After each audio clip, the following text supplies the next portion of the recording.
class, it's Miss Huddleston. Today we are going to be reading some more Harry Potter today. I have my good friend Penny here who is going to sit with us while we read Harry Potter. And hopefully she enjoys it. I know that last video she wanted to get up and go to sleep, so hopefully you stay awake this time, huh? Well, last we left, we read chapter 6 where Harry had just come to Hogwarts for the first time. Oh, we're going to snuggle in? Okay, let's get you all comfy. There you go. But Harry just came to Hogwarts for the first time. So now we are going to read chapter 7 of Harry Potter, which is The Sorting Hat. The door swung open at once. A tall black-haired witch in emerald green robes stood there. She had a very stern face, and Harry's first thought was that this was not someone you wanted to cross. "The first year is Professor McGonagall," said Hagrid. "Thank you, Hagrid. I will take them from here." She pulled the door wide. The entrance hall was so big you could have fit the whole of the Dursleys' house in it. The stone walls were lit with flaming torches like the ones at Gringotts. The ceiling was too high to make out, and a magnificent marble staircase facing them led to the upper floors. They followed Professor McGonagall across the flagstone floor. Harry could hear the drone of hundreds of voices from a doorway to the right. The rest of the school must already be here, but Professor McGonagall showed the first years into a small, empty chamber off the hall. They crowded in, standing rather closer together than they would have usually done, peering about nervously. "Welcome to Hogwarts," said Professor McGonagall. "The start of term banquet will begin shortly, but before you take your seats in the Great Hall, you will be sorted into your houses.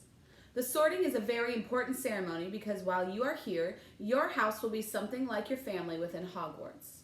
You will have classes with the rest of your house, sleep in your house dormitory, and spend free time in your house common room. The 4 houses are called Gryffindor, Hufflepuff, Ravenclaw, and Slytherin. Each house has its own noble history, and each has produced outstanding witches and wizards. While you are at Hogwarts, your triumphs will earn your house points, while any rule breaking will lose house points. At the end of the year, the house with the most points is awarded the House Cup, a great honor. I hope each of you will be a credit to whichever house becomes yours. The sorting ceremony will take place in a few minutes in front of the rest of the school. I suggest you all smarten yourselves up as much as you can while you are waiting." Her eyes lingered for a moment on Neville's cloak, which was fastened under his left ear, and on Ron's smudged nose. Harry nervously tried to flatten his hair. "I shall return when we are ready for you," said Professor McGonagall. "Please wait quietly." She left the chamber, and Harry swallowed. "How exactly do they sort us into houses?" he asked Ron. "Some sort of test, I think. Fred said it hurts a lot, but I think he was joking." Harry's heart gave a horrible jolt. A test? In front of the whole school? But he didn't know any magic yet. What on earth would he have to do? He hadn't expected something like this the moment they arrived. He looked around anxiously and saw that everyone else looked terrified too. No one was talking except Hermione Granger, who was whispering very fast about all the spells that she'd learned and wondered which one she'd need. Harry tried hard not to listen to her. He'd never been more nervous. Never, not even when he'd have to take a school report home to the Dursleys, saying that he'd somehow turned his teacher's wig blue. He kept his eyes fixed on the door. Any second now, Professor McGonagall would come back and lead him to his doom. Then something happened that made him jump about a foot in the air. Several people behind him screamed. "What the?" he gasped. So did the people around him. About 20 ghosts had just streamed through the back wall, pearly white and slightly transparent. That means see-through. They glided across the room, talking to one another and hardly glancing at the first years. They seemed to be arguing. What looked like a fat little monk was saying, "Forgive and forget, I say. We ought to give him a second chance." "My dear Friar, haven't we given Peeves all the chances he deserves? He gives us all a bad name, and you know, he's not really even a ghost. I say, what are you all doing here?" A ghost wearing a ruff and tights had suddenly noticed the first years. Nobody answered.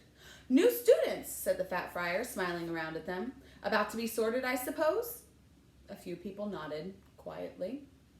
"Hope to see you in Hufflepuff," said the friar. "My old house, you know." "Move along now," said a sharp voice. "The sorting ceremony's about to start." Professor McGonagall had returned. One by one, the ghosts floated away through the opposite wall. "Now form a line," Professor McGonagall told the first years, "and follow me." Feeling oddly as though his legs had turned to lead, Harry got into line behind a boy with sandy hair, with Ron behind him, and they walked out of the chamber, back across the hall, and through a pair of double doors into the Great Hall. Harry had never even imagined such a strange and splendid place. It was lit by thousands and thousands of candles that were floating in mid-air over 4 long tables, where the rest of the students were sitting. These tables were laid with glittering golden plates and goblets. At the top of the hall was another long table where the teachers were sitting. Professor McGonagall led the first years up here, so they came to a halt in the line facing the other students with the teachers behind them. The hundreds of faces staring at them looked like pale lanterns in the flickering candlelight. Dotted here and there among the students, the ghosts shone misty silver. Mainly to avoid all the staring eyes, Harry looked upward and saw a velvety black ceiling dotted with stars. He heard Hermione whisper, "It's bewitched to look like the sky outside. I read about it in Hogwarts, a History." It was hard to believe there was a ceiling there at all, and that the Great Hall didn't simply open on to the heavens. Harry quickly looked down again as Professor McGonagall silently placed a 4-legged stool in front of the first years. On top of the stool, she put a pointed wizard's hat. This hat was patched and frayed and extremely dirty. Aunt Petunia wouldn't have let it in the house. "Ma'am, it's just the garbage guy. You'll be okay."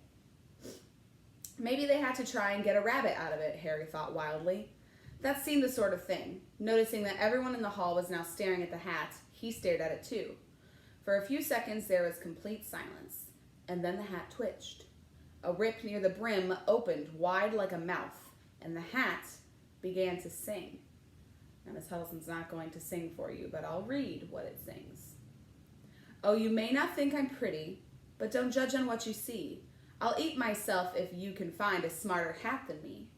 You can keep your bowlers black, your top hat sleek and tall, for I'm the Hogwarts sorting hat and I can cap them all. There's nothing hidden in your head the sorting hat can't see, so try me on and I will tell you where you ought to be. You might belong in Gryffindor, where dwell the brave at heart. Their daring nerve and chivalry set Gryffindors apart. You might belong in Hufflepuff, where they are just and loyal. Those patient Hufflepuffs are true and unafraid of toil. Or yet in wise old Ravenclaw, if you've a ready mind, where those of wit and learning will always find their kind. Or perhaps in Slytherin you'll make real friends. Those cunning folk use any means to achieve their ends. So put me on, don't be afraid, and don't get in a flap. You're in safe hands, though I have none, for I'm a thinking cap." The whole hall burst into applause as the hat finished its song. It bowed to each of the 4 tables, and then it became quite still again. "So we've just got to try on the hat?" Ron whispered to Harry. "I'm going to kill Fred. He was telling me I was going to have to wrestle a troll." Harry smiled weakly. Yes, trying on the hat was a lot better than having to do a spell, but he did wish they could have tried it on without everyone watching. The hat seemed to be asking rather a lot. Harry didn't feel brave, or quick-witted, or any of it at the moment. If only the hat had mentioned a house for people who felt a bit queasy, that would have been the one for him. Professor McGonagall now stepped forward holding a long roll of parchment. "When I call your name, you will put on the hat and sit on the stool to be sorted," she said. "Abbott Hannah." A pink-faced girl with blonde pigtails stumbled out of line and put on the hat, which fell right down over her eyes, and sat down. A moment's pause. "Hufflepuff!" shouted the hat. The table on the right cheered, and it clapped as Hannah went to sit down at the Hufflepuff table. Harry saw the ghost of the fat friar waving merrily at her. "Bones, Susan." "Hufflepuff!" shouted the hat again, and Susan scuttled off to sit next to Hannah. "Boot, Terry." "Ravenclaw!" The table's second from the left clapped this time. Several Ravenclaws stood up to shake hands with Terry as he joined them. Brocklehurst, Mandy, went to Ravenclaw too, but Brown, Lavender, became the first Gryffindor, and the table on the far left exploded with cheers. Harry could see Ron's twin brothers catcalling. Bulstrode, Millicent, then became a Slytherin. Perhaps it was Harry's imagination, but after all he'd heard about Slytherin, but they thought they looked like an unpleasant lot. He was starting to feel definitely sick now. He remembered being picked for teams during gym at his old school. He had always been last to be chosen, not because he was no good, but because no one wanted Dudley to think that they liked him. Finch Fletchley, Justin. Hufflepuff. Sometimes Harry noticed the hat shouted out the house at once, but at others it took a little while to decide. Finnegan, Seamus. The sandy-haired boy next to Harry in the line sat on the stool for almost a whole minute before the hat declared him a Gryffindor. Granger, Hermione. Hermione almost ran to the stool and jammed the hat eagerly on her head. Gryffindor, shouted the hat. Ron groaned. A horrible thought struck Harry, as horrible thoughts always do when you're very nervous. What if he wasn't chosen at all? What if he just sat there with the hat over his eyes for ages until Professor McGonagall jerked it off his head and said that there had obviously been a mistake and he'd better get back on the train? When Neville Longbottom, the boy who kept losing his toad, was called, he fell over on his way to the stool. The hat took a long time to decide with Neville, and when it finally shouted Gryffindor, Neville ran off, still wearing it, and had to jog back amid gales of laughter to give it to McDougal Morag. Malfoy swaggered forward when his name was called and got his wish at once. The hat had barely touched his head when it screamed Slytherin. Malfoy went to join his friends Crabbe and Goyle, looking pleased with himself. There weren't many people left now. Moon, Knott, Parkinson, then a pair of twin girls, Patil and Patil, then Perks, Sally Ann, and then at last, Potter, Harry. As Harry stepped forward, whispers suddenly broke out like little hissing fires all over the hall. Potter, did she say? The Harry Potter? The last thing Harry saw before the hat dropped over his eyes was the hall full of people craning to get a good look at him. Next second, he was looking at the black inside of the hat, and he waited. Said a small voice in his ear. Difficult, very difficult. Plenty of courage, I see. Not a bad mind, neither. There's talent, oh my goodness, yes. And a nice thirst to prove yourself. Now that's interesting. So where shall I put you? Harry gripped the edges of the stool and thought, not Slytherin, not Slytherin. Not Slytherin, eh? Said a small voice. Are you sure? You could be great, you know. It's all here in your head. And Slytherin will help you on the way to greatness. No doubt about that. No. Well, if you're sure, better be Gryffindor. Harry heard the hat shout the last word to the whole hall. He took off the hat and walked shakily toward the Gryffindor table. He was so relieved to have been chosen and not put in Slytherin. He hardly noticed that he was getting the loudest cheer yet. Percy the prefect got up and shook his hand vigorously while the Weasley twins yelled, "We got Potter! We got Potter!" Harry sat down opposite the ghost in the rough he'd seen earlier. The ghost patted his arm, giving Harry the sudden, horrible feeling he just plunged it into a bucket of ice-cold water. He could see the high table properly now. At the end, nearest him, sat Hagrid, who caught his eye and gave him a thumbs up. Harry grinned back. And there, in the center of the high table, in a large gold chair, sat Albus Dumbledore. Harry recognized him at once from the card he'd gotten out of the chocolate frog on the train. Dumbledore's silver hair was the only thing in the whole hall that shone as brightly as the ghost's. Harry spotted Professor Quirrell, too, the nervous young man from the Leaky Cauldron. He was looking very peculiar in a large purple turban. And now there were only 4 people left to be sorted. Thomas, Dean, a black boy even taller than Ron, joined Harry at the Gryffindor table. Turpin, Lisa, became a Ravenclaw, and then it was Ron's turn. He was pale green by now. Harry crossed his fingers under the table, and a second later the hat had shouted, Gryffindor. Harry clapped loudly with the rest as Ron collapsed into the chair next to him. Well done, Ron. Excellent, said Percy Weasley pompously across Harry as Zabini Blaze was made a Slytherin. Professor McGonagall rolled up her scroll and took the sorting hat away. Harry looked down at his empty gold plate. He had only just realized how hungry he was. The pumpkin pasties seemed ages ago. Albus Dumbledore had gotten to his feet. He was beaming at the students, his arms open wide as if nothing could have pleased him more than to see them all there. Welcome, he said. Welcome to a new year at Hogwarts. Before we begin our banquet, I would like to say a few words. And here they are. Nitwit, blubber, oddment, tweak. Thank you. He sat back down. Everyone clapped and cheered. Harry didn't know whether to laugh or not. Is he a bit mad? He asked Percy uncertainly. Mad, said Percy airily. He's a genius. Best wizard in the world. But he is a bit mad, yes. Potatoes, Harry. Harry's mouth fell open. The dishes in front of him were now piled with food. He had never seen so many things he liked to eat on one table. Roast beef, roast chicken, pork chops, lamb chops, sausages, bacon, steak, boiled potatoes, roast potatoes, fries, Yorkshire pudding, peas, carrots, gravy, ketchup, and for the strangest reason, peppermint humbugs. The Dursleys had never exactly starved Harry, but he'd never been allowed to eat as much as he liked. Dudley had always taken anything that Harry really wanted, even if it made him sick. Harry piled his plate with a bit of everything except the peppermints and began to eat. It was all delicious. "That does look good," said the ghost in the rough sadly, watching Harry cut up his steak. "Can't you—" "Well, I haven't eaten for nearly 500 years, said the ghost. "I don't need to, of course, but one does miss it. I don't think I've introduced myself. Sir Nicholas de Mimsy Porpington at your service, resident ghost of Gryffindor Tower." "I know who you are," said Rod suddenly. "My brothers told me about you. You're nearly headless Nick."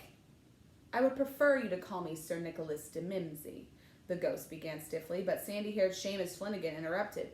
"Nearly headless? How can you be nearly headless?" Sir Nicholas looked extremely miffed, as if their little chat wasn't going all the way he wanted. "Like this," he said irritably. He seized his left ear, and he pulled. His whole head swung off his neck and fell onto his shoulder as if it was on a hinge. Someone had obviously tried to behead him, but had not done it properly. Looking pleased at the stunned looks on their faces, nearly headless Nick flipped his head back onto his neck, coughed, and said, "So, new Gryffindors, I hope you're going to help us win the house championship this year. Gryffindors have never gone so long without winning. Slytherins have got the cup 6 years in a row, and the Bloody Baron's becoming almost unbearable." He's the Slytherin ghost. Harry looked over at the Slytherin table and saw a horrible ghost sitting there, with blank staring eyes, a gaunt face, and robes stained with silver blood. He was right next to Malfoy, who, Harry was pleased to see, didn't look too pleased with the seating arrangements. "How did he get covered in blood?" asked Seamus with great interest. "I've never asked," said nearly headless Nick delicately. When everyone had eaten as much as they could, the remains of the food faded from the plates, leaving them sparkling clean as before. A moment later, the desserts appeared. Blocks of ice cream in every flavor you could think of. Apple pies, treacle tarts, chocolate eclairs, and jam donuts, trifle, strawberries, jello, rice pudding. As Harry helped himself to a treacle tart, the talk turned to their families. "I'm half and half," said Seamus. "Me dad's a muggle. Mum didn't tell him that she was a witch until after they were married. Bit of a nasty shock for him." The others laughed. "What about you, Neville?" said Ron. "Well, my gran brought me up, and she's a witch," said Neville, "but the family thought I was all muggle for ages. My great-uncle Algy kept trying to catch me off my guard and force some magic out of me. He pushed me at the end of Blackpool Pier once, and I nearly drowned, but nothing happened until I was 8. Great-uncle Algy came around for dinner, and he was hanging me out of an upstairs window by the ankles when my great-auntie Enid offered him a meringue, and he accidentally let go. But I bounced all the way down the garden and into the road. They were all really pleased, and Gran was crying, she was so happy, and you should have seen their faces when I got in there. They thought I might not be magic enough to come, you see. Great-uncle Algy was so pleased, he bought me my toad." On Harry's other side, Percy, Weasley, and Hermione were talking about lessons. "I do hope they start right away. There's so much to learn. I'm particularly interested in transfiguration, you know, turning something into someone else. But, of course, it's supposed to be very difficult." "Well, you'll be starting small, just matches into needles and that sort of thing." Harry, who was starting to feel warm and sleepy, looked up at the high table again. Hagrid was drinking deeply from his goblet. Professor McGonagall was talking to Professor Dumbledore. Professor Quirrell, in his absurd turban, was talking to a teacher with greasy black hair, a hooked nose, and sallow skin. It happened very suddenly. The hook-nosed teacher looked past Quirrell's turban, straight into Harry's eyes, and a sharp, hot pain shot across the scar on Harry's forehead. "Ouch!" Harry clapped a hand to his head. "What is it?" asked Percy. "Nothing." The pain had gone as quickly as it had come. Harder to shake off was the feeling Harry had gotten from the professor's look, a feeling that he didn't like Harry at all. "Who's that teacher talking to Professor Quirrell?" he asked Percy. "Oh, you know Quirrell already, do you? No wonder he's looking so nervous. That's Professor Snape." He teaches potions, but he doesn't want to. Everyone knows he's after Quirrell's job. Knows an awful lot about the dark arts, that Snape. Harry watched Snape for a while, but Snape didn't look at him again. At last the desserts too disappeared, and Professor Dumbledore got to his feet again, and the hall fell silent. Just a few more words now that we are all fed and watered. I have a few start-of-term notices to give you. First years should note that the forest on the grounds is forbidden to all students, and a few of our older students would do well to remember that as well. Dumbledore's twinkling eyes flashed in the direction of the Weasley twins. I have also been asked by Mr. Filch, the caretaker, to remind you that no magic should be used between classes in the corridors. Quidditch trials will be held in the second week of term. Anyone interested in playing for their house team should contact Madam Hooch. And finally, I must tell you that this year, the third floor corridor on the right-hand side is out of bounds to everyone who does not wish to die a very painful death. Harry laughed, but he was one of the few who did. He's not serious, he muttered to Percy. Must be, said Percy, frowning at Dumbledore. It's odd, because he usually gives us a reason why we're not allowed to go somewhere. The forest's full of dangerous beasts. Everyone knows that. I do think he might have told us prefects, at least. And now, before we go to bed, let us sing the school song, cried Dumbledore. Harry noticed that the teacher's smile had become rather fixed. Dumbledore gave his wand a little flick as he was trying to get a fly off the end, and a long gold ribbon flew out of it, which rose high above the tables and twisted itself snake-like into words. Everyone pick their favorite tune, said Dumbledore, and off we go. And the school bellowed. Again, I'm not going to sing for you, but I'll read it. Hogwarts, Hogwarts, Hoggy-Warty Hogwarts, teach us something, please. Whether we be old and bald, or young with scabby knees, our heads could do with filling with some interesting stuff, for now they're bare and full of air, dead flies and bit of fluff. So teach us things worth knowing, bring back what we forgot. Just do your best, and we'll do the rest, and learn until our brains all rot. Everybody finished the song at different times. At last, only the Weasley twins were left singing along to a very slow funeral march. Dumbledore conducted their last few lines with his wand, and when they had finished, he was one of those who clapped the loudest. Ah, music, he said, wiping his eyes. A magic beyond all we do here. And now, bedtime. Off you trot. The Gryffindor first years followed Percy through the chattering crowds out of the great hall and up the marble staircase. Harry's legs were like lead again, but only because he was so tired and full of food. He was too sleepy even to be surprised that the people in the portraits along the corridors whispered and pointed as they passed, or that twice Percy led them through the doorways hidden behind sliding panels and hanging tapestries. They climbed more staircases, yawning and dragging their feet, and Harry was just wondering how much farther they had to go when they came to a sudden halt. A bundle of walking sticks was floating in midair ahead of them, and as Percy took a step toward them, they started throwing themselves at him. Peeves, Percy whispered to the first year. He's a poltergeist. He raised his hand. Peeves, show yourself. A loud, rude sound, like the air being let out of a balloon, answered. Do you want me to go get the Bloody Baron? There was a pop, and a little man with wicked dark eyes and a wide mouth appeared, floating cross-legged in the air, clutching the walking sticks. Ooh, he said with an evil cackle. Ickle firsties, what fun! He swooped suddenly at them. They all ducked. Go away, Peeves, or the Baron will hear about this. I mean it, barked Percy. Peeves stuck out his tongue, and he vanished, dropping the walking sticks on Neville's head. They heard him zooming away, rattling coats of armor as he passed. You want to watch out for Peeves, said Percy as they set off again. The Bloody Baron's the only one who can control him. He won't even listen to us prefects. Ah, here we are. At the very end of the corridor hung a portrait of a very fat woman in a pink silk dress. Password, she said. Caput Draconis, said Percy, and the portrait swung forward to reveal a round hole in the wall. They all scrambled through it. Neville needed a leg up and found themselves in the Gryffindor common room, a cozy round room full of squashy armchairs. Percy directed the doors through one door to their dormitory and the boys through another. At the top of a spiral staircase, they were obviously in one of the towers. They found their beds at last. Four-poster hung with deep red velvet curtains. Their trunks had already been brought up. Too tired to talk much, they pulled on their pajamas and fell into bed. Great food, isn't it? Ron muttered to Harry through the hangings. Get off, Scabbers. He's chewing my sheets. Harry was going to ask Ron if he'd had any of the treacle tart, but he fell asleep almost at once. Perhaps Harry had eaten a bit too much because he had a very strange dream. He was wearing Professor Quirrell's turban, which kept talking to him, telling him he must transfer to Slytherin at once, because it was his destiny. Harry told the turban he didn't want to be in Slytherin, and it got heavier and heavier. He tried to pull it off, but it tightened painfully, and there was Malfoy, laughing at him as he struggled with it. And then Malfoy turned into the hook-nosed teacher Snape, whose laugh became high and cold. There was a burst of green light, and Harry woke, sweating and shaking. He rolled over and fell asleep, and when he woke the next day, he didn't remember the dream at all. And that was chapter 7. So now Harry's in Gryffindor with Ron and Hermione, and hopefully this next chapter we're going to see what it's like to attend class at Hogwarts.